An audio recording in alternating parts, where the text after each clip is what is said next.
মালিক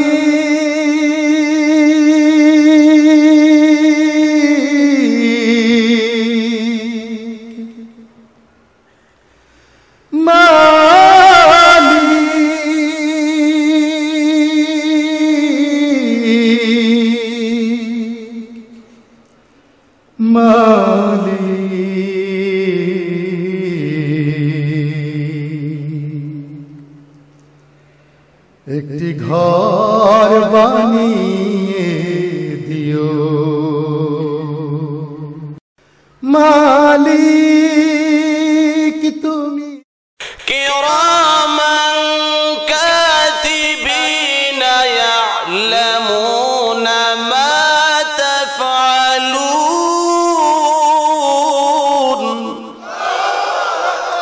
আমার মনে হয় আমি যতক্ষণ ধরে চিল্লায় কথা কইতেছি আপনাদের গলা মনে ভেঙে গেছে। বাংসানা কইলো তো ঠিক নাই, কারণ কথা তো কর নাই আপনারা চিল্লালাম তো আমি। আমাদের অঞ্চলে একটা ডাবার কিচ্ছা আছে। ডাবা আছে না আপনাদের এলাকায়? ডাবা চিনেন নি? ডাবা আর উক্কা যে কয় উক্কা, উক্কার একটা দাদা শিলুক আছে যে কলিকাতা আগুন লাগছে ঢাকা গন্ডগোল। আচ্ছা কলিকাতা তো ইন্ডিয়া, কলিকাতা আগুন লাগলে ঢাকা গন্ডগোল হইব? এটা কেমন হইল? এটা তো মিলে না। তো কলকির মধ্যে টিক্কার মধ্যে আগুন দেয়, কলকির মধ্যে আগুন লাগছে আর নারিকেলের ঠুলের ভিতরে যখন টান দেয় গুর গুর করে গন্ডগোলের আওয়াজ। জোরে কলকাতা ঠিক কিনা? কলিকাতা আগুন লাগলে যেরকম ঢাকা গন্ডগোল হওয়া এটা যেমন সমচিন না, মিলে না, ঠিক তেমনি ভাবে 1.5-2 ঘন্টা বক্তা চিল্লাইলে তো বক্তার গলা ভাঙার কথা। আমরা যদি একটু সুবহানাল্লাহ কোন এমন ভাবে আওয়াজ করেন মনে হয় 20 কাপ করে চা করে খাওয়াই দেব, এতক্ষণ চিল্লাইছেন আপনারা, আমি শুধু শুনছি। ঠিক বলে দেখছেন অবস্থা? এটা জোরে কোন আল্লাহু আকবার। আল্লাহ কোরআনে কয় কিরামান কাতিবিনা ইয়ালামুনা মা তাফআলুন।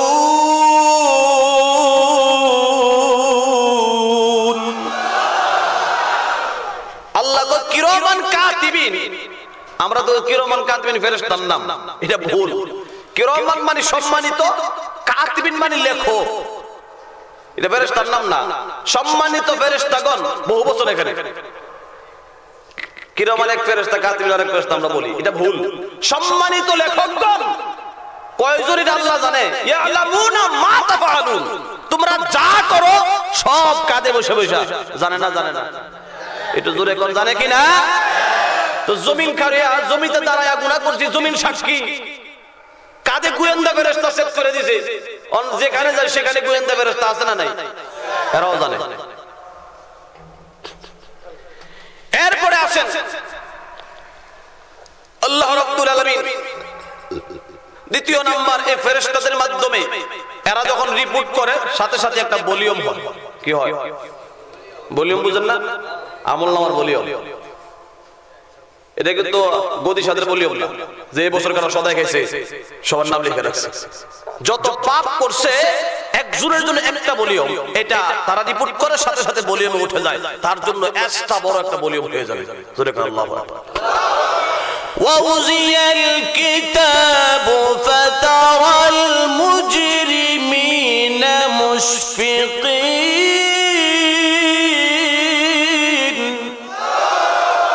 হাসরের ময়দানে ভলিউম খুলে দেওয়া হবে।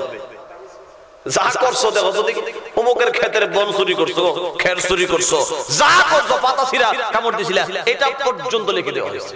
জোরে কোন আল্লাহু আকবার। আফসোস করবে, মালি হাযাল কিতাব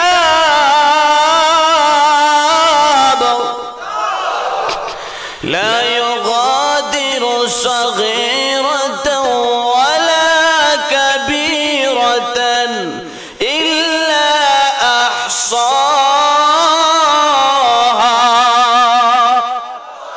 কি আজীব এক কিতাব! বলিও ছোট বড়, অন্ধকারে ফর্সায়, রাতের অন্ধকারে দিনের আলোতে যা করছি একটাও বাদ দেয় না, সব লেখা রাখছে, সব উঠায় রাখছে। সাক্ষী কয়টা হইল? ঘুমাই গেছে। সাক্ষী কয়টা হইল? 3টা। 4 সাক্ষী। আমি কইলাম বলিয়ম ফেরেশতারা ঘুষ খায়া আমার নামে বানায় লিখছে। আসসালামু আলাইকুম। আসসালাম। আল্লাহর কাছে অনেক উম্মতরা জালিয়াতি করতে চাবে যে আল্লাহ আমি পাপ করি নাই, ফেরেশতারা এরা বানায় লিখছে। কিরমান কাতিবিনের সাক্ষ্য, তাদের শাহাদাত বিশ্বাস করবে না, কাগজের লেখাও বিশ্বাস করবে না, এইভাবে জমিনের সাক্ষ্য বিশ্বাস করবে না। আল্লাহ কয় তোর জবান বন্ধ। আল্লাহ জবান বন্ধ করতে হইলে কি ধরে সিলাই দিব? কইছে বন্ধ, জবান বন্ধ।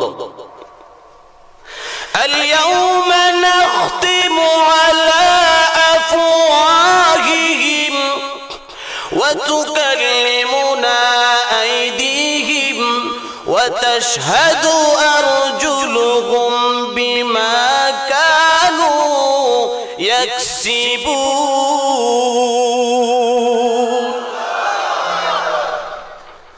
মুখ বন্ধ করে দিবে, হাত সাক্ষী দিবে, পা সাক্ষী দিবে, অঙ্গ প্রত্যঙ্গ তার বিরুদ্ধে সাক্ষী দিবে। এবার অস্বীকার করার সুযোগ আছে? নিজের অঙ্গ প্রত্যঙ্গ হাত পা যখন আমার বিরুদ্ধে সাক্ষী দিবে, তখন আমি কারে অস্বীকার করব? কাগজের বলি আমি অস্বীকার করলাম, জমিনের সাক্ষী অস্বীকার করলাম, ফেরেশতাদেরকে আমি ঘুষখোর বললাম যারা ঘুষ খায় লিখছে, যখন আমার অঙ্গ হাতে করতে হাত সাক্ষী দিবে। ওয়ালিয়াদান তাজনিয়ান জিনাহুমা আল বাতশু ওয়াল আইনান তাজনিয়ান জিনাহুমা নাজরু। চোখের পাপ চোখে দেখা, হাতের পাপ হাতে ধরা, পায়ের পাপ আর রিজলান তাজনিয়ান জিনাহুমা আল মাশিউ। পায়ের জিনা হলো, পায়ের পাপ হলো পায়ে হাইটা গেছে পাপ করার জন্য। জোরে কোন ঠিক কিনা?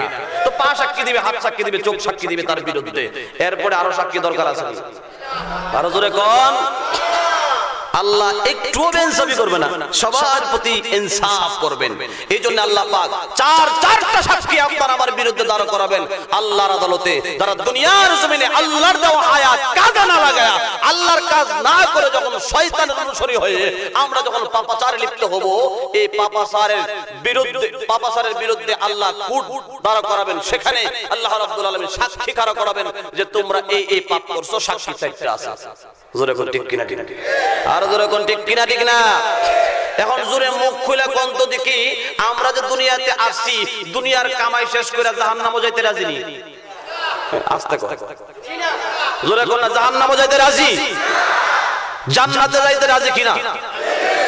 জোরে আওয়াজ দিয়ে কোন জান্নাতে যাইতে চাই কিনা? চায় না। আমরা দুনিয়াতে আসছি আল্লাহর কাজ করে আমরা জান্নাতে যাব, আমাদের ঠিকানা। জাহান্নামে কেউ যাইতে রাজি না। জিজ্ঞাসা যদি করা হয় নামাজ পড়েন না কেন, 30-40 বছর পার হয়ে গেছে, আপনি কই যাবেন? আমিও জান্নাতে যাব। দেখছেন যে আল্লাহর আশা করে আল্লাহর কাজ না করে। এই আশার একটা एग्जांपल দেই। মনে করেন আপনার ক্ষেতে কৃষি কাজ করার জন্য কর্মচারী আনেন না, আপনারা ধান খেত লাগাইতে, এরি ধান, বড় ধান 28, 29, 31, 32 আছে, এগুলো লাগানোর জন্য কর্মচারী আনছেন 10 জন। এদেরকে সকাল থেকে সন্ধ্যা পর্যন্ত খেতে কাজে লাগাই দিলেন। তোরা সকাল থেকে সন্ধ্যা পর্যন্ত আমার এই ক্ষেত, বড় ক্ষেত, এগুলো লাগাবি। বিকাল বেলা 500 করে বেতন দিব, পেট ভরা খাওয়া দিব, যাবি গা। আপনি বাড়িতে এসে ঘুমাইছেন ফ্যানের নিচে, বিকাল বেলা গিয়ে দেখেন এরো ক্ষেতের লাইল কয়, নাইল কয়, হ্যাঁ লাইল কয়, ক্ষেতের লাইলে ঠ্যাং বিছায় ঘুমাইছে আর সোনা বন্ধুর গান গাইছে, ক্ষেত লাগাইছে না। বিকাল বেলা বেতন চাইছে, ভাই সাহেব বেতনটা দিয়ে দেন আর পেট ভরা খাওয়াটা খাওয়াই দেন। কথা বুঝছেননি? কি করবেন? কি মন বোঝা বুঝে নিজের স্বার্থটা। সারাদিন কাজ না করে ধরে আনছি আমার কাজ করার জন্য, আমার ডিউটি করবে, সকাল থেকে সন্ধ্যা পর্যন্ত কাজ করবি, বেতন পাবি 500, পেট ভরে খাওয়ান পাবি। ক্ষেতের একটা গুছা লাগাইছ না, বেতন ওসাস, খাওয়ান ওসাস, আর দিবে গেল মুগুর দিয়ে। জোরে কোন ঠিক কিনা? তো আল্লাহর জান্নাত চায়, 40 বছর পার করছে আল্লাহর কাজ না করে, দিবনি? মজুরে কোন টাকা? ওয়াজ কি বুঝতেছেন আপনারা? দুনিয়ার কর্মচারীদের যদি আপনি কাজ ছাড়া বেতন না দেন, তাহলে আমরা আল্লাহর কর্মচারী, আল্লাহর ইবাদত করব, আল্লাহর গোলামি করব। আল্লাহর ইবাদত না কইরা আল্লাহর কাছে জান্নাত চাওয়াটা এটা কেমন হইব? যেমন মনে করেন এক হুজুরের কাছে এক মুরিদ কাছে গিয়া কয় হুজুর আমার একটা তাবিজ দেন, বাচ্চা কাচ্চা হয় না, হ্যাঁ একটা তাবিজ দেন, ভালো করে লেখা দেখে সুন্দর করে একটা তাবিজ লিখে দিছে।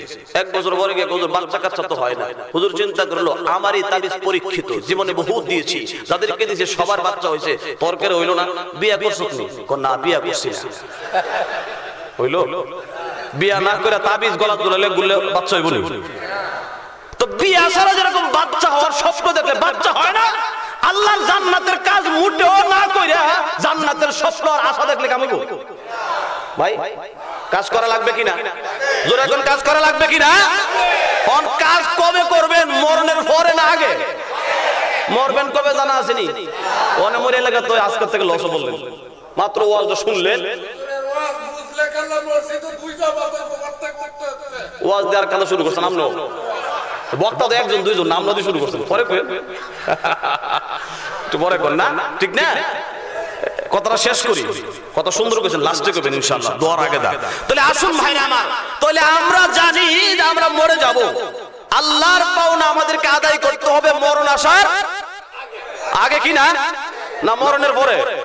হ্যাঁ মরণ আসার আগে। এখন কখন যে মরবো এটাও জানা নাই, আজকে মরে গেলে তো বিপদ লাগছে। এই জন্য আজকের এই মাহফিল থেকে উঠার আগে পাকা নিয়ত করতে হবে, আল্লাহ পাপ করছি, অন্যায় করছি, মালিক তুমি মাফ না করলে কোনো উপায় নাই। আল্লাহ তো বড় দরদি, বড় দয়ালু আল্লাহ, কথা কোন ঠিক কিনা? ঠিক না? আল্লাহর নাম হলো রহমান, তিনি রহিম, তিনি দয়ালু, মাফ করার জন্য প্রস্তুত। খোদাবন্দে তাআলা বাহানা নিজুস্তান, আল্লাহ বাহানা তালাশ করে তার বান্দার মাফ করা যায়। জোরে করে কথা ঠিক কিনা? ঠিক না? তাহলে আজকের মাহফিল থেকে পাকা নিয়ত করা যায় কিনা যে হায়াত যদি আগামীকাল ফজর পর্যন্ত থাকে তো জীবনে আর নামাজ ছাড়বো না। একটু হাত তুইলা ওয়াদা করেন, জোরে কর নারে তাকবীর। পিছনের বাইরে অনেকে হাত উঠাইছে না, হাত উঠান, হাত উঠান। রাত্রে মরে গেল আল্লাহ মাফ করে দেবে। নারে তাকবীর, নারে তাকবীর। আল কোরআনের আলো,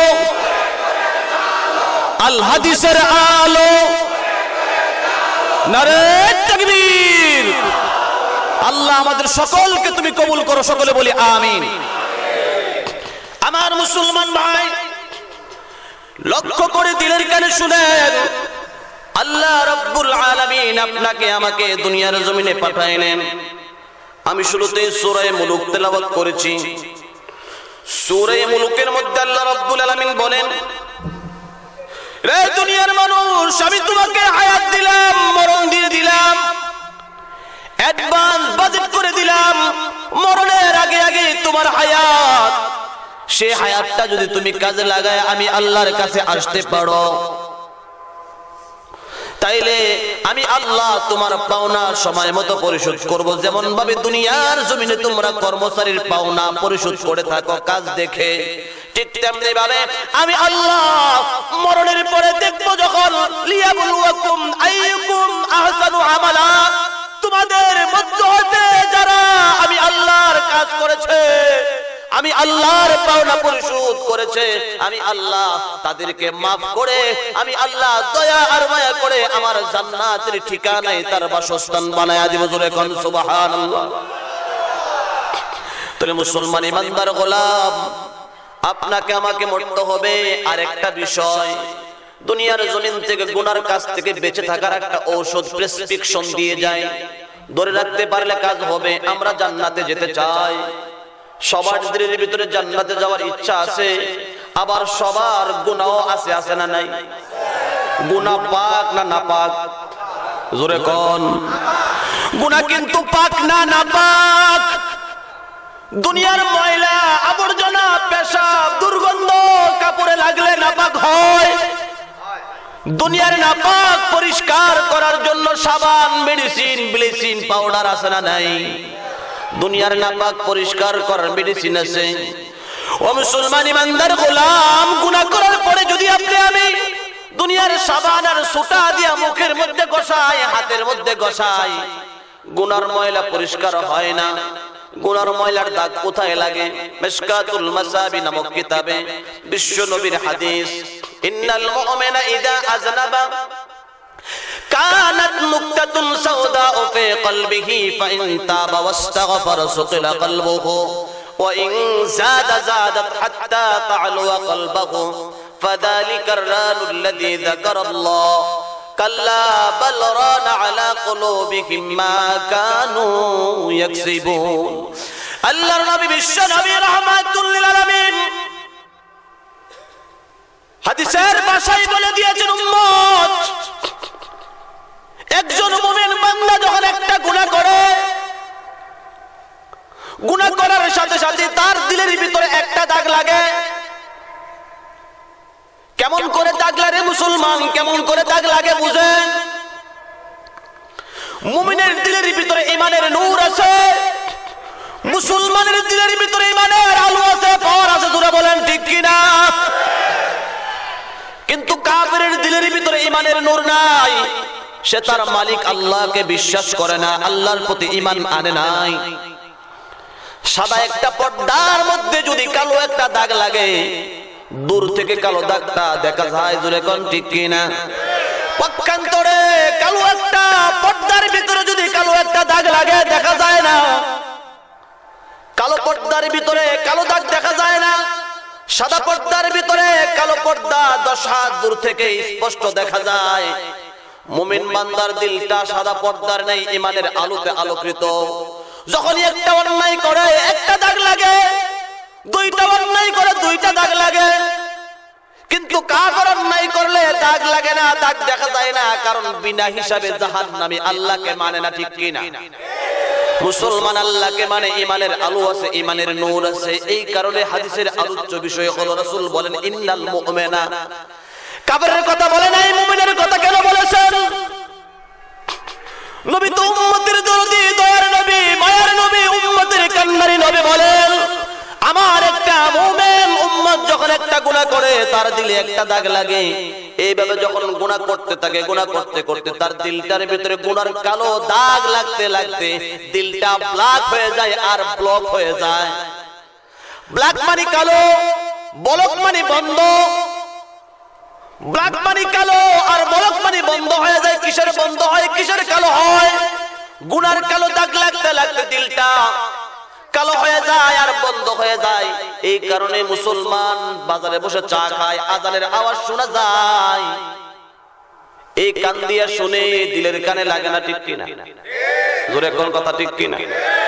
বাজারে বসে বসে চা খায়, বিড়ি চুমা দেয়, গট গট করে বিড়ি টানে, মুয়াজ্জিনের আজানের আওয়াজ তার কানে শোনা যায়, আজানের আওয়াজ তার দিল পরিবর্তন হয় না। মসজিদ থেকে মুয়াজ্জিনের একামত শোনা যায়, এরপর নামাজে তার দিল তাকে নামাজও নিতে পারে না, ঠিক কিনা? আজানের আওয়াজ এটা এমন একটা পাওয়ারফুল আওয়াজ, যার দিলের ভিতরে গুনার ময়লা নাই, গুনার ময়লায় আবরণ ঢাকনা নাই, ঢাকনা নাই, গুনার ময়লার দ্বারা ঢাকনা হয়ে যায়। যার দিলের ভিতরে গুনার ময়লার ঢাকনা নাই, আজানের আওয়াজ তার কলিজার মধ্যে লাগে, তখন কম্বলের আরামের ঘুম তার জন্য হারাম হয়ে যায়। লাঠি মেরে কম্বল ছাড়িয়া ঠান্ডা পানি দিয়ে ওযু কইরা মালিকের কুদরতি কদমে সিজদায় পড়ে যায়, জোরে বলেন ঠিক কি না? পক্ষান্তরে তার দিলের ভিতরে শয়তান গুনার ময়লা জমাইয়া দিলটাকে প্লাগ করে ফেলেছে, ব্লক করে ফেলেছে, শয়তানের বাসা বানাইছে। আজানের আওয়াজে কোনো পরিবর্তন নাই, একামত কোনো পরিবর্তন নাই, ইমাম সাহেবের কোরআনের তেলাওয়াত তার দিলের ভিতরে কোনো পরিবর্তন আসে না।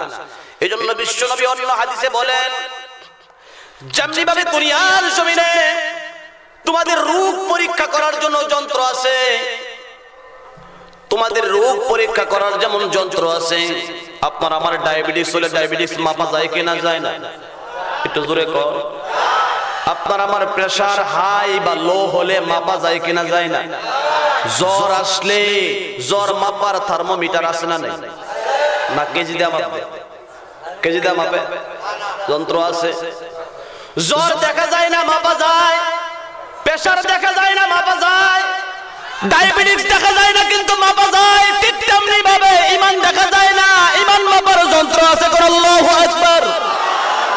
বিশ্বনবী বলেন, ও মুসলমান, দুনিয়ার জমিনে আসলা, ঈমান দিলের ভিতরে আছে না নাই? একবার মাইপা তো দেখলা না ঈমানটা কি অবস্থায় আছে, ঈমানের পাওয়ারটা কতটুকু আছে। হাদিস শরীফে রাসূল বলেন, তুমি তোমার ঈমান মাপতে চাও, তাইলে আলেমদের কাছে আমি রাসূলের হাদিস থেকে থার্মোমিটার কিনা নাও। আজকের মাহফিলে ইমানের থার্মোমিটার বিক্রি হবে, কিনতে রাজি আছেন না নাই? আওয়াজ দেননি, জোরে কোন রাজি আছি না নাই? ইমামের থার্মোমিটার বিক্রি হবে, টাকা লাগবে না। আল্লাহর রাসূল হাদিস শরীফে বলেন, ইজা সাররাতকা হাসানাতুকা ওয়া সাআতকা সাইয়্যাতুকা ফাআনতা মুমিন। তোমার যদি জান্নাতের আমল করতে, ভালো কাজ করতে, কোরআনের মাহফিলে যাইতে, নামাজ পড়তে, কোরআন তেলাওয়াত করতে ভালো লাগে, জান্নাতের আমলগুলো যদি করতে মজা লাগে, বোঝা যায় তোমার ইমানে চার্জ আছে, ইমান পাওয়ার আছে, ইমান সতেজ আছে। জোরে কোন ঠিক কি না? আর জান্নাতের আমলগুলো করতে যদি ভালো লাগে না, মা বাবার খেদমত করতে রাজি না, নামাজের কথা বললে ভালো লাগে না, গান বাদ্যর কথা বললে ভালো লাগে, টিভি দেখতে ভালো লাগে, তাস খেলতে ভালো লাগে, ক্রিকেট খেলতে ভালো লাগে, জুয়া খেলতে ভালো লাগে, দুনিয়ার গুনার কাজ করতে ভালো লাগে, জান্নাতের আমল করতে ভালো লাগে না, বোঝা গেল ঈমান ড্যামেজ হয়ে গেছে, ফিউজ হয়ে গেছে। জোরে বলেন ঠিক কি না? তো প্রত্যেকে যার যার ঈমানটা নিজে মাপতে পারে যে আমার কাছে জান্নাতের আমল করতে যদি ভালো লাগে, তো বুঝতে হবে ঈমান সতেজ আছে, আমার ঈমানে ভালো কাজ করতে আমাকে উদ্বুদ্ধ করে। জোরে বলেন ঠিক কি না? এজন্য মুসলমান ভাই, দোস্ত, বুজুর্গ, এই ঈমান ড্যামেজ করে কিসে? এই কথাটাই রাসূলের হাদিস থেকে বলে দিয়েছি যে মুমিন যখন গুনাহ করে তো তার কলিজার ভিতরে গুনার দাগ লাগে, আরেকটা করে আরেকটা দাগ লাগে, এইভাবে গুনার দাগ লাগতে লাগতে তার দিলটাকে, তার ঈমানটাকে দুর্বল বানায়। জোরে কোন ঠিক কি না? তাহলে আমাদের জান্নাত কথা মনে রাখবেন, জান্নাতে যাওয়ার ইচ্ছা আছে না নাই? আরো জোরে কোন জান্নাতে যাওয়ার ইচ্ছা আছে না নাই? গুনাহ আছে না নাই? জান্নাতে যাওয়ার ইচ্ছাও আছে, আবার গুনাহ আছে। আল্লাহর জান্নাত, আল্লাহর সৃষ্টির ভিতরে সবচাইতে দামি, ক্লিন, ফ্রেশ, সবচাইতে উন্নত মানের ঠিকানা হলো জান্নাত। সেখানে নাপাক লইয়া যাওয়া যায় না। গুনাহ তো নাপাক, গুনাহ তো আমাদের আছে, আবার জান্নাতে যাওয়ার স্বাদও আছে। জান্নাতে কেমনে যাব? আমার বন্ধুগণ, জান্নাতে যাওয়ার ইচ্ছা আছে, আবার গুনাহ আছে। এই জন্য বিশ্বনবী বলেন, দুইটা প্রেসক্রিপশন নাও উম্মত, দুইটা ট্যাবলেট, দুইটা ঔষধ যদি গ্রহণ করতে পারো, তোমার জীবনের সমস্ত গুনাহগুলো আল্লাহ রাব্বুল আলামিন মাফ করে দিবেন। জোরে কোন সুবহানাল্লাহ। এক নাম্বার মেডিসিন, আল্লাহর রাসূল বলেন, ইন্না হাযিহিল কুলুব তাসদাউ কামা ইয়াসদাউল হাদীদ ইযা আসাবাহুল মা। قيل يا رسول الله وما جلاؤها قال كثرة ذكر الموت وتلاوة القرآن। বিশ্বনবী বলেন, মুমিন মুসলমানের দিলের ভিতরে গুনাহের ময়লার দ্বারা দিলটার মধ্যে জং পড়ে যায়, মরিচা পড়ে যায়। যেমন ভাবে লোহার মধ্যে পানি লাগলে লোহাটা জং পড়ে যায়, সেই জংওয়ালা লোহাটাকে ফ্রেশ করার জন্য তাকে কামারের কাছে নিয়ে যেতে হয়। জোরে কোন কথা ঠিক কিনা? কামার লোহাটাকে আগুনে পোড়াইয়া, জ্বালাইয়া, অতঃপর পিটাইয়া জং পরিষ্কার করে কৃষকের ব্যবহারের উপযুক্ত বানায়। ঠিক তেমনি ভাবে বিশ্বনবী বলেন, মুমিনের দিলের ভিতরে গুনার ময়লা যখন জমে যায়, সেই গুনার ময়লাগুলো পরিষ্কার করে যদি কবরে আসতে পারে, জান্নাতের বাজেট হয়ে যায়, জান্নাতের ঠিকানায় তার বাসস্থান হয়। কোন আল্লাহু আকবার। পক্ষান্তরে গুনার ময়লা লইয়া যদি কবরে হয়, গুনার ময়লা লইয়া, গুনার নাপাক লইয়া যদি কবরে আসে, গুনাহ পরিষ্কার করার জন্য কবরে মেডিসিন আছে, সেই মেডিসিনের নাম হলো জাহান্নামের আগুন। জাহান্নামের আগুনে পোড়াইয়া, জ্বালাইয়া, অতঃপর পরিষ্কার করে তাকে মাফ করা হয়। জোরে কোন ঠিক কি না? এজন্য আমরা ডাইরেক্ট জান্নাতে যাইতে চাই। ডাইরেক্ট জান্নাতে যেতে হলে এক নাম্বার রাসূল বলেছেন, উম্মতের আরে আমি তোমাদেরকে একটা মেডিসিন দিয়ে গেলাম। এক নাম্বার মেডিসিন হলো বেশি বেশি করে কুরআনুল কারীমের তেলাওয়াত করবে। কোরআনের তেলাওয়াতের দ্বারা তোমার দিল থেকে গুনার ময়লাগুলো পরিষ্কার হবে। কোন আল্লাহু আকবার। আর একটু জোরে কোন আল্লাহু আকবার। দুই নাম্বার মেডিসিন, কাসরাতু যিকরিল মাউত। বেশি বেশি করে মরণকে স্মরণ করতে হবে। মরে যাব তো জানি, নিশ্চিত জানি মরে যাব, সুতরাং বেশি বেশি করে মরণ স্মরণ করলে লাভ হবে কি? যে গুনার কাজ আপনার দ্বারা হবে না, অটোমেটিক গুনার কাজগুলো আপনার থেকে দূরে সরে যাবে। কেমন করে বোঝার জন্য একটা এক্সাম্পল দেই।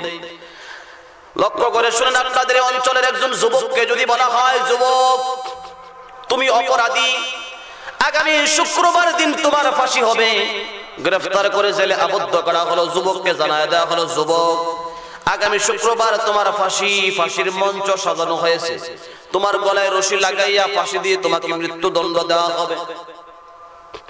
মৃত্যুর সংবাদ নিশ্চিত জানার পরে যুবকের সামনে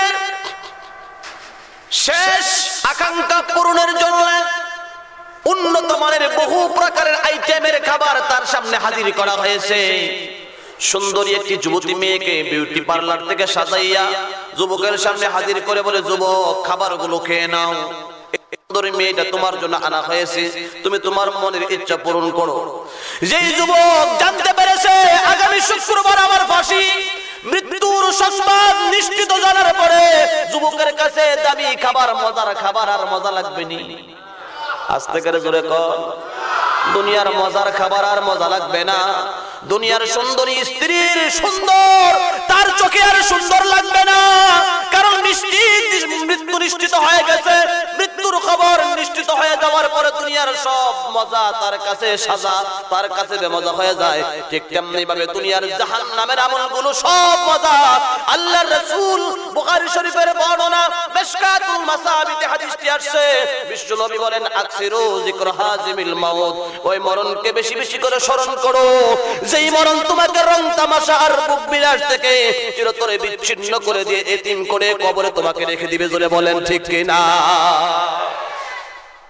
সুতরাং মরণ বেশি বেশি স্মরণ করো, তাহলে গুনার কাজগুলো তো মজা, এই মজা আর মজা লাগবে না। যদি বন্ধু কয় ল তাস খেলে আসি, যাবো না, ল আজকে মদ খাই, যাবো না, চল আজকে যাত্রায় যায় না, যাবো না, কারণ তার দিমাগের ভিতরে বারবার মরণের স্মরণ হয়। কথা কোন ঠিক কি? আমার মহল্লা, আমি সাভার নবীনগর থাকি, পোস্টারে নরসিংদী লিখছে, সাভার নবীনগর থাকি, একটা ছেলে ইয়ং স্টার, একদম ইয়ং যুবক, স্বাস্থ্য শরীর ভালো, স্মার্ট যুবক, ঢাকা কলেজে পড়াশোনা করে, নামাজ পড়লে পড়ে, না পড়লে নাই, ঠিক মতো পড়ে না। হঠাৎ করে একদিন একটা রোগ হলো, রোগটা অন্য কিছু না, শুধু মরণ স্মরণ হয় বারবার। অনেকের এমন রোগ হয় না, হয় না? ঘুমাইতে গেল মরণ দেখে, লাশ দেখে, কবর দেখে, এই অবস্থা। যুবক মানুষ অস্থির হয়ে গেছে, কি করা যায়? আমি তাকে কিছু তদবির দিলাম, কোরআনের কিছু আমল দিলাম, কারণ বেঁচে থাকতে হলে তো এটা বলে ফেলতে হবে, কিছু তো হলো, মরণ করবো ঠিক আছে, কিন্তু এমন যদি বারবার স্মরণ হয়, খাইতে ভালো লাগে না, কোনো কিছু করতে ভালো লাগে না, পাগলের মতো হয়ে গেছে। আমার বন্ধুগণ লক্ষ্য করে শুনেন, এই অবস্থাটা হয়ে গেল, তার ভিতরে জালজালা পয়দা হয়ে গেছে। অতঃপর চিকিৎসা কিছুদিন করার পরে ওয়াদাবদ্ধ হয়েছে, আমি জীবনে আর দাড়ি কাটবো না। যুবক কোন আল্লাহু আকবার, চিল্লায় জোরে কোন আল্লাহু আকবার। দাড়ি রাখছে, নামাজ জীবনে ছাড়বো না, নামাজ শুরু করে দিছে। এইভাবে তার জীবনটা এখন সম্পূর্ণ সাহাবীদের জীবনের মতো, সাহাবীদের তরিকা মতো তার জীবনটাকে সম্পূর্ণ একজন মুসলিম হিসাবে কোরআনের জীবন যখন শুরু করলো, আস্তে আস্তে ওইটা কাইটা পড়ছে, এখন সে একজন আল্লাহর আবেদ গোলাম হয়ে গেছে। আল্লাহু আকবার। আমার ছাত্র, এই জন্য ভাই, মরণকে যদি বেশি বেশি স্মরণ করা যায়, তাহলে দুনিয়ার ব্যবসায়, আখিরাতের ব্যবসায় আপনি সাকসেস হতে পারবেন, ঠিক না? আখিরাতের ব্যবসায় আপনি সাকসেস, আপনি কামিয়াব হতে পারবেন।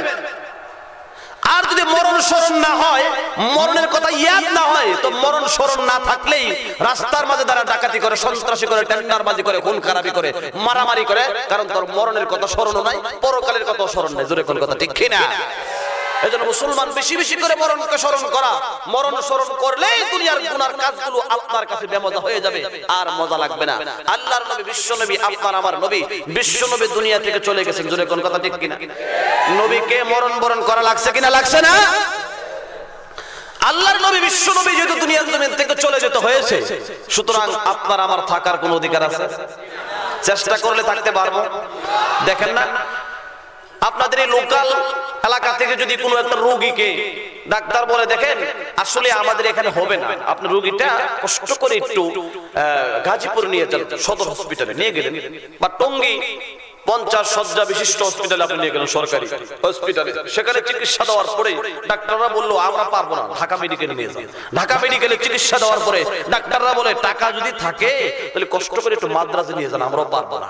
মাদ্রাজ নেওয়ার পরে মাদ্রাজের ডাক্তাররা কয় আমরা বহু চেষ্টা করেছি, ব্যর্থ হয়েছি, টাকা থাকলে সিঙ্গাপুর নিয়ে যান।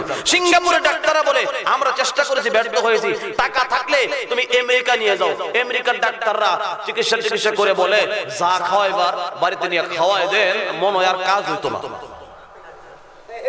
কথা কোন কথা ঠিক কিনা? ঠিক না? তাহলে মরণ যখন নিশ্চিত সংবাদ, অবশ্যই মরণ করতে হবে। এটা যার জন্য বাজেট হয়ে গেছে যে অমুক তারিখে মরবে, অমুক তারিখ থেকে 1 তারিখ পরিবর্তন করে ঘুষ দিয়া রাহুলের সিস্টেম আছে। সমস্ত পৃথিবীর ডাক্তার মিলা পারেনি। ঘরের সবাই গুনগুনায় কান্দে, পোলা কান্দে, বউ কান্দে, বাচ্চা কান্দে, সবাই কান্দে। সবার কান্নার মাঝখান থেকে আজরাইল কোত্থেকে তারে নিয়ে যায় কেউ দেখেও না। কথা কোন ঠিক কিনা? এখানে আমরা নিরুপায়, আমরা অসহায়, আমরা দেখিও না। ধরা ছোঁয়ার বাইরে কিভাবে প্রাণটা বের হয়ে আমাদের মাঝখান থেকে তাকে একবারে চিরতরে নিয়ে যায়, লাশ বানায় থুয়ে যায়। কথা কোন কথা ঠিক কিনা? এই লাশের খাটে আমাদের শুইতে হবে কিনা? কথা বলো, শুইতে হবে কিনা? তো শুয়ার আগে যদি একটু সুজা না হয়, বাঁকা হয়ে যাই, আল্লাহর কাজ না করি, তাইলে বাইরে মাইরে ফিরে এরপর সুজা করবো। জোরে করে ঠিক কিনা? আগের থেকে সুজা হয়ে দরকার আছে না? আল্লাহর কাজ করলে সুজা হয়ে যাওয়া। কথা বলেন, কথা ঠিক কিনা? ঠিক না? আমার বন্ধুগণ, আপনার আমার নবী, বিশ্ব নবী, উম্মতের কান্ডারি, রহমতে আলম নবী, বিশ্ব নবী দুনিয়ার জমিনে থাকতে পারে নাই। একটু কান্নার চেষ্টা করি, মনটাকে নরম করার চেষ্টা করি। বিশ্ব নবী দুনিয়ার জমিনে থাকতে পারে নাই। ও মুসলমান ইমানদার গোলাম, আর রহিকুল মাখতুম নামক কিতাবের মধ্যে আছে আল্লাহর নবী বিশ্ব নবীর ইন্তেকালের সময় যখন হয়ে যায়, নবীজির শরীরে জ্বর এসে গেছে, মাথা ব্যথা শুরু হয়ে গেছে, শরীরের পশমের গোড়া দিয়ে গাম বের হয়ে গেছে। শেষ করে দিব, ওটা বসা করবেন না, আর একটু ধৈর্য ধরবেন না, পারবেন না? একটু সারা রাত বলে চলবো ভাইরা আমার। কিছুক্ষণ পরে মনে রাখতে হবে, একটু ধৈর্য ধরি আমরা ইনশাআল্লাহ। সকলে বলি আল্লাহুম্মা আমিন। আল্লাহর নবী বিশ্ব নবী রাহমাতুল লিল আলামিনের শরীরে জ্বর এসে গেছে, মাথা ব্যথা শুরু হয়ে গেছে, শরীরের পশমের গোড়া দিয়া গাম বের হচ্ছে। এমত অবস্থায় সংবাদ পৌঁছানো হলো মা ফাতেমাকে। হযরতে ফাতেমা রাদিয়াল্লাহু আনহা সংবাদ পাওয়ার পরে হাসান হোসেনকে সঙ্গে করে নিয়ে এলোমেলো কেশ, পাগলের বেশ, কাঁদতে কাঁদতে বাবার দরবারে হাজির। কাঁদতে আর ডাকে, বাবা, এ বাবা, আমার ইতিম বানাইয়া, আমার হাসান হোসেনকে ইতিম বানাইয়া আপনি আমাদেরকে চিরদিনের জন্য কাঙ্গাল ইতিম বানায়া চলে যাবেন না। কাঁদতে কাঁদতে হযরত ফাতেমা রাদিয়াল্লাহু আনহা বিশ্ব নবীর দরবারে যাচ্ছে। এমত অবস্থায় মা আয়েশা সিদ্দিকা রাদিয়াল্লাহু আনহা আল্লাহর রাসূলের পাশে বসে আছেন। হযরত মা আয়েশা সিদ্দিকা রাদিয়াল্লাহু আনহা পাত্রের মধ্যে ঠান্ডা পানি নিয়ে তয়লা ভিজাইয়া, বারবার করে ঠান্ডা পানি ভিজাইয়া নবীজির মাথার মধ্যে দিচ্ছে, জলপট্টি দিচ্ছে ঠান্ডা করার জন্য। নবীজি ছটফট করতেছে, এক হাত লম্বা করে আবার খাটো করে, পা একবার লম্বা করে আবার খাটো করে, এমন করতেছে। এমত অবস্থায় হযরত ফাতেমা রাদিয়াল্লাহু আনহা বিশ্ব নবীর দরবারে হাজির। আর কান্দে, বাবা গো, আপনি এমন কেন করতেছেন? এমন করতে কোনোদিন দেখি না। হাত একবার লম্বা করেন আবার খাটো করেন, পা একবার লম্বা করেন আবার খাটো করেন, এমন কেন করতেছেন? আল্লাহর নবী ডাক দেওয়া, তোমারে বাবার চেহারাটা দেখে দাও, জীবনের মতো দেখে দাও, আর বুঝি কোনোদিন দেখা হবে না। কোন আল্লাহু আকবার। নবীজির কন্যা ফাতেমা কান্নার মাত্রা আরো বাড়ায় দিলেন, আরো কান্দে, বাবা, আপনি আমাদেরকে এইভাবে এতিম বানায় চলে যেতে পারেন না।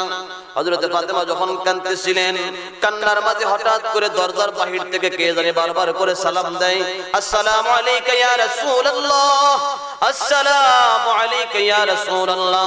আল্লাহর নবী ফাতেমাকে ডাক দেয়, ফাতেমা গো, দরজার বাহির থেকে কে জানি আমাকে বারবার করে সালাম দিচ্ছে, আসসালামু আলাইকা ইয়া রাসূলুল্লাহ, আসসালামু আলাইকা ইয়া রাসূলুল্লাহ। ফাতেমা দরজাটা খুলে দাও।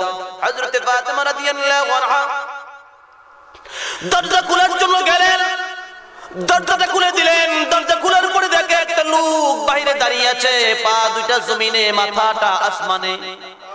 এত লম্বা মানুষ কোনদিন মা ফাতেমা দেখে নাই। এবার ফাতেমা একটা চিল্লা দে, বাবা এটা কে গো? এমন মানুষ তো কোনদিন মক্কার জমিনে আমি ফাতেমা দেখি নাই, এমন মানুষ তো মদিনার জিন্দেগিতে দেখি নাই। এ বাবা এটা কে? আমি দরজা খুলে দিব না। আল্লাহর নবী ডাক দিয়া বলে, ফাতেমা রে পাগলামি করিস না রে মা, হাযা মালাকুল মাউত। এ ফাতেমা, আজরাইল মালাকুল মউত হাজির হয়ে গেছে, আমি রাসূলকে নেওয়ার জন্য আসছে, দরজা খুলে দাও। ফাতেমা বলে, না না আমি দরজা খুলে দিব না, আপনাকে নিয়ে যাওয়ার জন্য আজরাইলকে করে আসতে দিব না। আল্লাহর নবী বিশ্ব নবী সন্তানকে সান্ত্বনা দেয়, ফাতেমা পাগলামি করিস না, দরজা তুমি আটকায় রাখতে পারো মা, আজরাইলকে কিন্তু আটকায় রাখতে পারবে না। কথা বলেন ঠিক কি না? আজরাইলকে আটকায় রাখার ক্ষমতা কারো আছে? ধরে কোন আছে? কেউ আজরাইলকে আটকায় রাখার ক্ষমতা নাই। অটোমেটিক আপনার সামনে হাজির হবে। যখন হাজির হবে তখন দুনিয়ার কোন শক্তি আজরাইলকে রোকার মতো ক্ষমতা নাই। আমার বন্ধুগণ, আল্লাহর নবী বিশ্ব নবী রাহমাতুল লিল আলামিনের সামনে আজরাইল যখন হাজির হয়ে গেলেন, হযরত আজরাইল বিশ্ব নবীর কাছে পারমিশন চাইলেন, ওগো নবীজি আপনি যদি যেতে চান তাহলে আমি আপনাকে নিয়ে যাব, আর যদি থাকতে চান আল্লাহ আপনার হায়াতের মধ্যে বরকত দান করুন। আল্লাহু আকবার। এরা আমাদেরকে জিগাইবনি, কেউ সবার আলী ও করম আলী তুমি যাইবা না থাকবা? জানি আমরা এক নাম্বার বাটপার, আমরা যাইতে রাজি না, মরণের সঙ্গে আমাদের সম্পর্ক নাই, অথচ মরণটা ছিল মুসলমানের জন্য হাদিয়া। একজন মুমিন মরণ আসলে ভয় পায় না, মুমিন মরণটাকে সাদরে গ্রহণ করবে। কারণটা কি? কারণ হলো মুমিনের মরণের দ্বারা আসল ঠিকানা, চিরস্থায়ী ঠিকানা জান্নাত তার বাসস্থান হবে। দুনিয়া মুমিনের জন্য জেলখানা। জোরে বলেন ঠিক কি না? এই জন্য এক হাদিসের মধ্যে আসছে মরণটা হলো আল মাউতু জাসারুন ইউসিলুল হাবিব ইলাল হাবিব। দুনিয়ার জমিনে যারা আল্লাহর ব্যবসা করেছে, আল্লাহর ইবাদত করছে, আল্লাহর ব্যবসা যারা দুনিয়ার জমিনে করছে, তারা মরণকে ভয় পায় না। তার জীবনটাই আল্লাহর ডাক হয়, আল্লাহর জিকির হয়েছে, মরণের সময় আল্লাহর জিকির হয়েছে।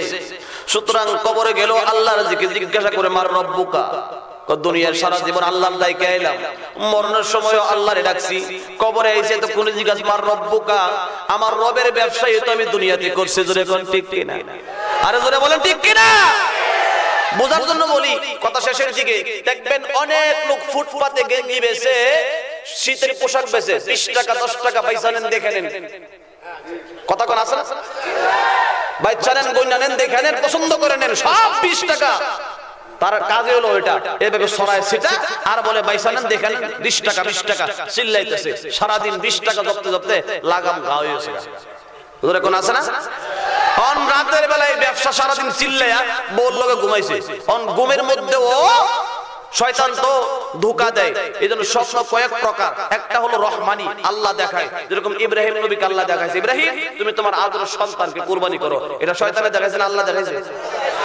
আবার কিছু স্বপ্ন হইলো খিয়ালি, কিছু হইলো শয়তানি। বালা মানুষ ঘুমাইছে, সকালবেলা দেখা কাপড়ের মধ্যে ফাঁস থেকে গেছে, আছে না?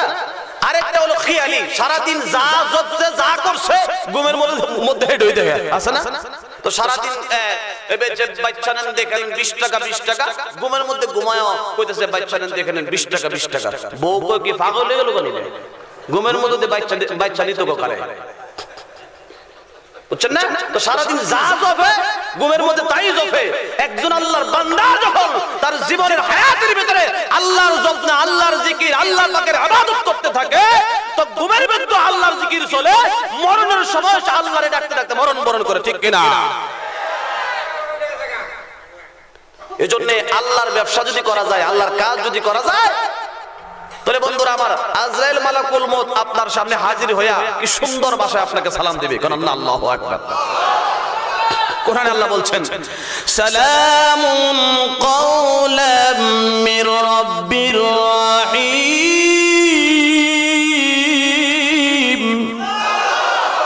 সালামুন কাওলাম মির রাব্বির রহিম, রব্বের রহিমের পক্ষ থেকে সালাম, তোমার জন্য সালাম। জীবনভর তুমি মালিকের ব্যবসা করেছো, মালিকের ওয়াদা পূরণ করেছো, মালিকের কাজ করছো, মালিক তোমার সালাম দিয়েছে জান্নাতে যাওয়ার। সুবহানাল্লাহ কোন না, আর তো জোরে কোন না সুবহানাল্লাহ। কোরআনুল কারীমে অন্যত্র আয়াত আল্লাহ বলছেন, ইয়া আইয়াতুহান নাফসুল মুতমাইন্নাহ ইরজিই ইলা রাব্বিকি রাদিয়াতাম মারদিয়া ফাদখুলি ফি ইবাদি ওয়াদখুলি জান্নাতি। জোরে কোন আল্লাহু আকবার। ইয়া আইয়াতুহান নাফসুল মুতমাইন্না, হে সৎ আত্মা, সৎ কাজ যারা করছে তারাই তো সৎ আত্মা, ঠিক কি না? ঠিক না? ইরজিই ইলা রাব্বিকি, আসো তোমার রবের কাছে, রাদিয়াতাম মারদিয়া, তুমিও খুশি, তোমার মালিকও তোমার প্রতি খুশি। ফাদখুলি ফি ইবাদি, তুমি বান্দার তালিকাভুক্ত, ওয়াদখুলি জান্নাতি, আমার জান্নাতে ঢুকো। কোন আল্লাহু আকবার। তো সারা জীবন মালিকের ব্যবসা করলে মরণের টাইমে জান্নাতের সুসংবাদ দিতে দিতে জান্নাতের জামাই, জান্নাতের মেহমান বানায়া ফেরেশতাদেরকে দিয়া একবারে দুমদাম কইরা এরপরে জান্নাতের বউগুলা সাজায়া এই জামাই এনে জান্নাতে বয়াইবো। কোন আল্লাহু আকবার। এইজন্য মুসলমান ইমানদার গোলাম, হাদিসের কিতাবের মধ্যে আসছে এই মরণটাকে বেশি বেশি স্মরণ করার দ্বারাই পরপারের ব্যবসায় সাকসেস হওয়া যায়। এই কারণে মরণ আসার আগে আগেই আমরা মরণের প্রস্তুতি নেওয়া, মালিকের পাওনাটা সময় মতো পরিশোধ করে দেওয়া। বিশ্বনবী রাহমাতুল লিল আলামিনের ইন্তেকালের সময় কথা মনে আছে না আপনাদের? আপনি যাইবেন না থাকবেন? থাকলে আল্লাহ আপনার হায়াতে বরকত দেন, আর যদি যেতে চান আমি আজরাইল আপনাকে নিয়ে যাব। নবীজি বলেন যে আমি তোমার সাথে চলে যাব। কোন আল্লাহু আকবার। আমাদেরকে যদি জিজ্ঞাসা করে কেউ আপনি থাকবেন না যাইবেন, তো দেখবেন আমার আপনার কাজের শেষ নাই। বিল্ডিংটা একতলা হয়েছে, দুইতলা বাকি, জমি জমা কিছু কিনার বাকি আছে, ছেলেটা ইন্টার পরীক্ষা দিব, মেয়েটা বিয়ে শাদী হয় নাই, ওই ছেলেটা বিদেশ থেকে আসলে বিয়ে শাদী করাবো। আজরাইল তুমি 5টা বছর পরে কথা কোন ঠিক না? কারণ দাম দাম শেষ নাই, হায়াত শুরু হয়েছে এখান থেকে, মরে যাবো এখানে গিয়ে, আশা গিয়ে রয়েছে ওইখানে। কথা বলেন ঠিক না? এটা মিশকাতুল মাসাবিতে হাদিস আছে, বুখারীতে হাদিসটি আছে, মানুষের হায়াত এখান থেকে শুরু হয়েছে। সে এখানে গিয়ে এখানে জ্বর আসবে, এখানে ঠান্ডা লাগবে, এখানে অ্যাক্সিডেন্ট করবে, এই সব কাটায় কোটে এর মরে যাবে, কিন্তু তার স্বপ্ন ওখানে গিয়ে এই স্বপ্ন পূরণ হয়। হাজার হাজার স্বপ্ন মাথায় এলে কবরে চলে যায়। কথা বলেন ঠিক কিনা? ঠিক কিনা? স্বপ্ন বেহেশতে গিয়ে পূরণ করেন, দুনিয়ায় স্বপ্ন পূরণের জায়গা না, পূরণ করতেও পারবেন না। ওই স্বপ্ন পূরণ করেন যে স্বপ্ন পূরণ করলে মালিক খুশি হবে, আপনিও খুশি হয়ে মালিকের জান্নাতে যেতে পারবেন। জোরে বলেন ঠিক কিনা? আল্লাহ আমাদের সকলকে কবুল করুন, সকলে বলি আমিন।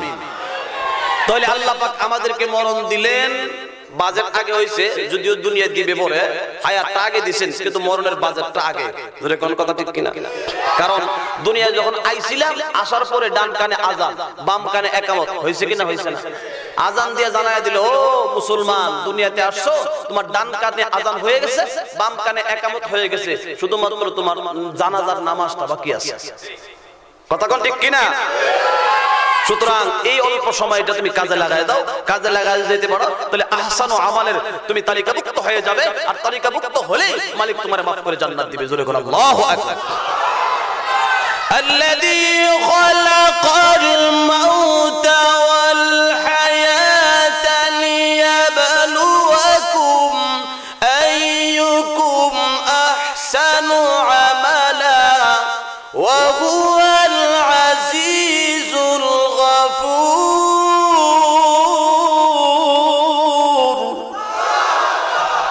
আমাদের সকলকে আল্লাহ পাকের ইবাদত সময় মতো, অক্ত মতো রীতিমতো আদায় করে আল্লাহ পাকের সন্তুষ্টি নিয়ে জান্নাত কামাই করে দুনিয়া থেকে মালিকের মেহমান হয়ে যাওয়ার তৌফিক টুকু এনায়েত করুন। সকলে বলি আল্লাহুম্মা আমিন। আর একটু জোরে বলি আল্লাহুম্মা আমিন। وعلى آل محمد كما صليت على إبراهيم وعلى آل إبراهيم إنك حميد مجيد. اللهم بارك على محمد وعلى آل محمد كما باركت على إبراهيم وعلى آل إبراهيم إنك حميد مجيد. اللهم آمين. ربنا ظلمنا أنفسنا وإن لم تغفر لنا وترحمنا لنكونن من الخاسرين رب ارحمهما كما ربياني صغيرا رب ارحمهما كما ربياني صغيرا رب العالمين মহিষাইর বাজার বণিক সমিতির উদ্যোগে 3 দিন ব্যাপী তৃতীয় বার্ষিক ইসলামী মহাসম্মেলনের আজকের সমাপনী রজনীতে আমি গুনাহগার হযরত উলামায়ে কেরামকে সঙ্গে করে নিয়ে আয় আল্লাহ পাকা দাড়িওয়ালা বুড়া বাবাজিদেরকে গভীর রাতে সঙ্গে করে নিয়ে যুবক ভাইদেরকে নিয়ে পর্দার আড়ালে আমার দুঃখিনী মা বোনদেরকে নিয়ে যুবক ভাইদেরকে সাথে করে নিয়ে আল্লাহ তোমার দরবারে হাত বাড়াইলাম দয়ার মায়া করে আমাদের জিন্দেগীর সমস্ত গুনাহ খাতাগুলো maaf করে দিন রব্বুল আলামিন জিন্দেগীর ভিতরে এমন কোনো গুনাহ নাই যা আমরা করি নাই জানিয়া অজানিয়া ইচ্ছা অনিচ্ছায় কবিরা সগীরা জাহিরি বাতিনি জিন্দেগীর গুনাহ লইয়া যদি অন্ধকার কবরে যায় জাহান্নামের আগুন ছাড়া মালিক কোনো উপায় নাই ও মালিক জাহান্নামের আগুন সহ্য করতে পারবো না দুনিয়ার আগুনের চাইতে আর 69 গুণ পাওয়ার জাহান্নামের কালো আগুন দুনিয়ার আগুন সহ্য করতে পারি না আল্লাহ জাহান্নামের আগুন কেমন করে সহ্য করব রব্বুল আলামিন আল্লাহ দয়ার মায়া করে আমাদের জিন্দেগীর সমস্ত গুনাহ maaf করে আমাদেরকে তোমার খাঁটি গোলাম বানায়া দাও আয় রব্বুল আলামিন দুনিয়াতে আমরা দেখি যারা কুকুর পালে পালিত কুকুরকে যদি বাড়ির মালিক লাঠি দিয়া আঘাত করে কুকুরটা ব্যথা পেয়ে গেউ গেউ করে পালিয়ে যায় কয়েক ঘন্টা পরে আবার চিন্তা করে দেখে কোথায় যাব মালিকের বাড়ি ছাড়া তো উপায় না কুকুরটা ঘুরে ফিরে তার মানুষ মালিকের বাড়ির সামনে এসে হাজির হয় মালিকের সামনে মাথাটা নত করে লেজটাকে ঘোরায় আর কেউ কেউ করে আওয়াজ দেয় মালিক তাড়ায়া দিও না তাড়ায়া দিলে কোথায় যাব তোমার বাড়ি ছাড়া তো কোনো উপায় না ও মালিক আমি ভালো কোনো বিছানা চাই না ভালো খাবার চাই না তোমার খাবারের জুতাগুলো আমারে খাইতে দিও সারা রাত্র তোমার বাড়ির পাহারাদারি করব কুকুর হইয়া তার মানুষ মালিকের ছিল আল্লাহ আমরা মানুষ হইয়া তোমার মতো মালিক রে চিনতে পারলাম না ও মালিক জীবনের শেষকালে তোমার দরবারে আত্মসমর্পণ করলাম আমাদের জীবনের গুনাহ maaf করে আল্লাহ তোমার কুদরতি কোলে আমাদেরকে আশ্রয় দিয়া দাও আল্লাহ তুমি আমাদের জীবনের গুনাহগুলো maaf করে দাও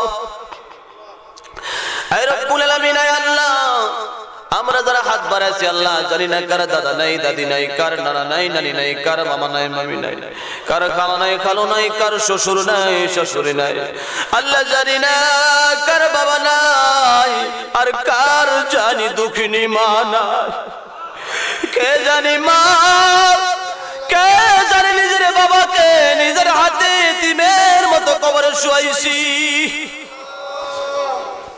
শত শত মন মাটি বুকে লইয়া আমাদের মা বাবা কবরে শুয়ে আছে গো আল্লাহ সন্তানের ফরিয়াদ কবুল করে আমাদের মা বাবার কবরকে জান্নাতের বাগান বানায়া দাও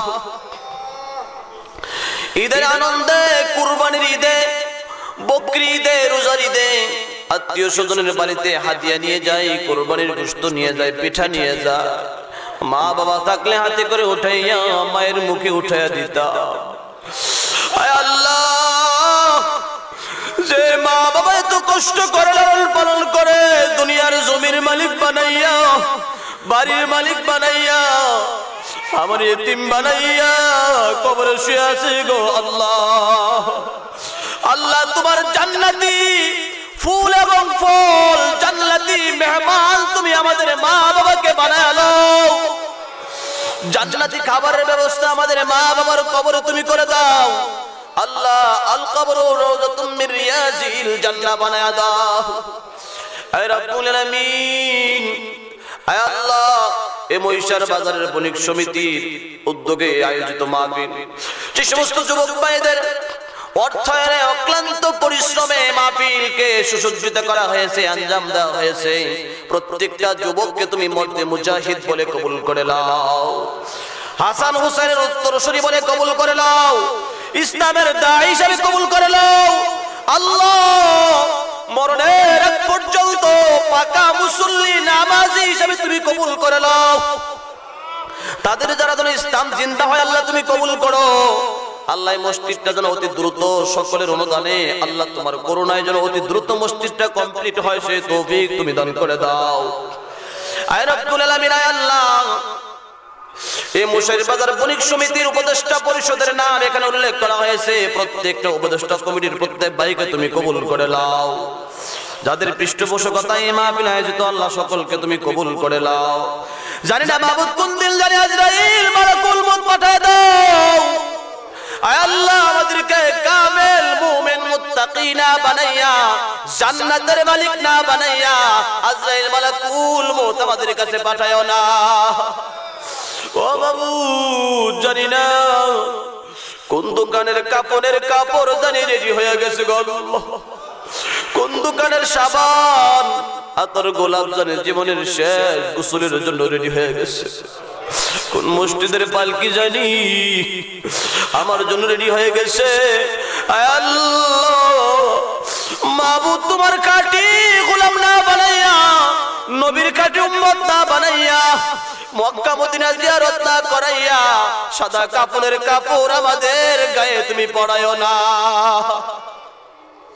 যেদিন আজরাইলকে পাঠায় দিবা লাইলাতুল কদর, লাইলাতুল বরাত, ঈদের রজনীতে, জুমার রজনীতে, আরাফার রজনীতে নামাজরত অবস্থায়, কোরআন তেলাওয়াত অবস্থায়, জিকিররত অবস্থায় আল্লাহ আজরাইল পাঠায়ও আল্লাহ। সেই বিদায়ের কালে আমাদের সকলকে তুমি পড়ায়া দিও লা ইলাহা ইল্লাল্লাহু মুহাম্মাদুর রাসূলুল্লাহ।